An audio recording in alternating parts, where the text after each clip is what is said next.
Kejaksaan Agung RI telah melimpahkan berkas perkara 10 orang tersangka yang diduga terlibat di dalam kasus korupsi tata niaga komoditas timah. Jaksa penuntut umum akan melanjutkan proses dakwaan sebelum diajukan ke pengadilan.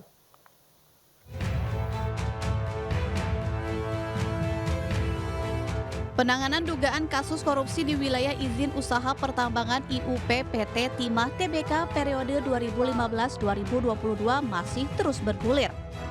Perkembangan terbaru, penyidik Kejaksaan Agung telah menyerahkan berkas perkara 10 tersangka kepada Jaksa Penuntut Umum di Kejaksaan Negeri Jakarta Selatan.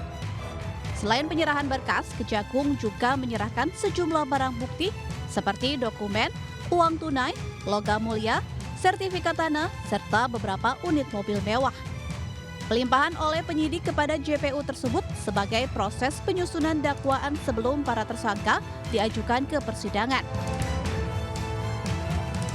10 orang tersangka di Kejaksaan Negeri Jakarta Selatan tentu diserahkan kepada penuntut umum yang ada di Kejaksaan Negeri Jakarta Selatan. Perlu kami sampaikan bahwa hal ini tentu memenuhi maksud dari pasal 139 KUHP, di mana dikatakan bahwa penuntut umum ketika menerima berkas perkara dan sudah nyatakan lengkap akan menentukan sikap apakah perkara ini dapat dilimpahkan ke pengadilan atau tidak. Dalam kaitan inilah maka penyerahan tersangka dan barang bukti, karena beberapa waktu yang lalu penuntut umum telah menyatakan berkas perkara lengkap, sehingga penyidik menyerahkan para tersangka hari ini dan barang bukti kepada penuntut umum di Kejaksaan Negeri Jakarta Selatan. Esensinya adalah bahwa tentu penuntut umum dengan momen ini akan melakukan penelitian terhadap para tersangka dan barang bukti yang diserahkan. Sebelumnya, penyidik Jampitsus Kejagung telah menyerahkan berkas perkara 2 tersangka, yakni Tamron alias TN dan Ahmad Albani atau AA.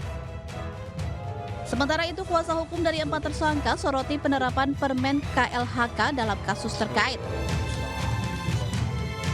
Yaitu terkait dengan angka kerusakan ekologis sebesar 271 triliun.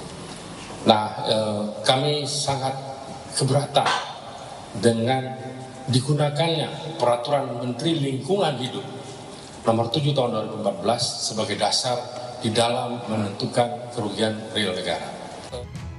Sebanyak 12 tersangka telah dilimpahkan ke JPU dari total 22 tersangka yang telah ditetapkan oleh Kejagung. Tim Liputan iNews melaporkan.